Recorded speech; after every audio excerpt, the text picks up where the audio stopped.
Team India को qualify करना impossible है। हाँ, इंस्पेक्टर चिंगम के चंगुल से बचना इम्पॉसिबल था अभी तक। अब तो ऐसा लग रहा है कि जिम्बाब्वे वेस्ट इंडीज के बीच जैसा मुकाबला हुआ है। इस मुकाबले को भाई साहब पूरी टोटल तबाही मचा के रख दी है।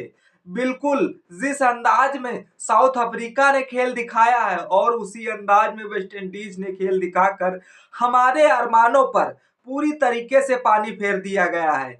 हाँ, अभी तक भाई साहब हम सपना लिए बैठे थे कि भाई साहब हम वो तुर्रम खां है कि 300 प्लस रन का टारगेट देंगे किसी दिन। लेकिन अब ऐसा पोजीशन आ गया है मैदान पर कि भाई साहब अब हम दूसरे टीमों पर निर्भर हो चुके हैं और हम खुद के बचे कुचे मैच भी जीत जाते हैं, फिर भी क्वालिफाई करना इम्पॉसिबल जैसा महसूस हो रहा है। नमस्कार दोस्तों, सटीक क्रिकेट न्यूज में आप सभी का स्वागत है। हाँ, वीडियो अच्छी लगे तो लाइक करिएगा, चैनल पे नए हैं तो सब्सक्राइब कर लीजिएगा और बहुत ज्यादा पसंद आ जाए तो दोस्तों को शेयर करना ना भूले। हो सकता है शेयर करने से ही दुआ ये टल जाए। बिल्कुल सही सुना। क्या अभिषेक शर्मा को और ईशान किशन को विराट कोहली का रूप धारण करना पड़ेगा? हाँ, एक समय था कि भाई साहब हमें जरूरत थी कि जिस अंदाज में आज वेस्ट इंडीज ने 254 रन का टारगेट दिया जिम्बाब्वे को और जिम्बाब्वे भी 147 रन बनाकर समेट गई। अभी तक भाई साहब हम साउथ अफ्रीका को देख रहे थे कि भाई साहब 3+ का स्कोर जो लिए बैठी है रन रेट का, अब इससे ज्यादा कोई रन रेट पे तो शायद आगे नहीं होगा। वेस्ट इंडीज वर्सेस जिम्बाब्वे के बीच जो मुकाबले खेले जाएंगे उसमें जीत हार बस होनी चाहिए, इतना भी मार्जिन रन रेट का नहीं होना चाहिए। लेकिन यही तो हो नहीं रहा, हमारे विपरीत होता चला जा रहा है। जो भी हम सोच रहे हैं उसका उल्टा हो रहा है भाई साहब।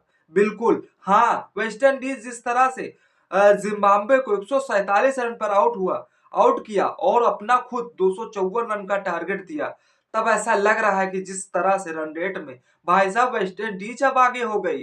अब हमें साउथ अफ्रीका को पाए पकड़ने थे, लेकिन अब हमें लग रहा है कि वेस्ट इंडीज के पाए पकड़ने पड़ेंगे। बिल्कुल सही सुना, लेकिन ऐसा इम्पॉसिबल लग रहा है क्योंकि अब हमें रास्ते दिख रहे हैं और जिस तरह से भाई साहब कहीं पर कोई दुर्घटना होती है ना तो भाई साहब दाहिनी आंख फड़फड़ तरीके से फड़कने लगती है। उसी तरह से टीम इंडिया के बल्लेबाजों का हाल हो रहा है। हाँ, भले हम अभी तक 4 में से 4 मुकाबले जीत कर आए हैं, लेकिन जो सुपर 8 का मुकाबला है ऐसा तिगड़ी बिछाया गया है, इस तिगड़ी में भाई साहब वो टीम इंडिया खुद फंस चुकी है।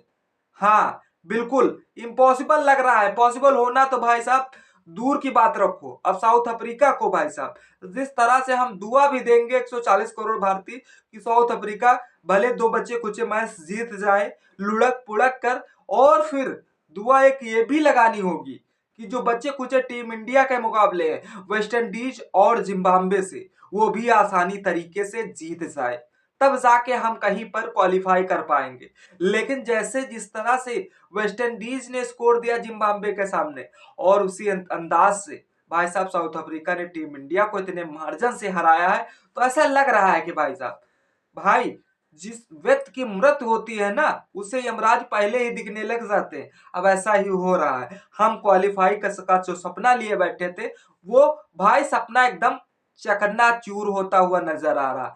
हमें एहसास नहीं हो रहा है कि हम एक मैच से हार कर इतने बुरे गड्ढे में घुस जाएंगे। खुद यकीन नहीं हो रहा, खुद बिलीव नहीं हो रहा। अब कुछ लोग यार प्लेइंग 11 चेंज करने के पीछे पड़े हैं। मैं तो कहता हूं भाई साहब चलो ठीक है प्लेइंग 11 चेंज कर लिया जाए।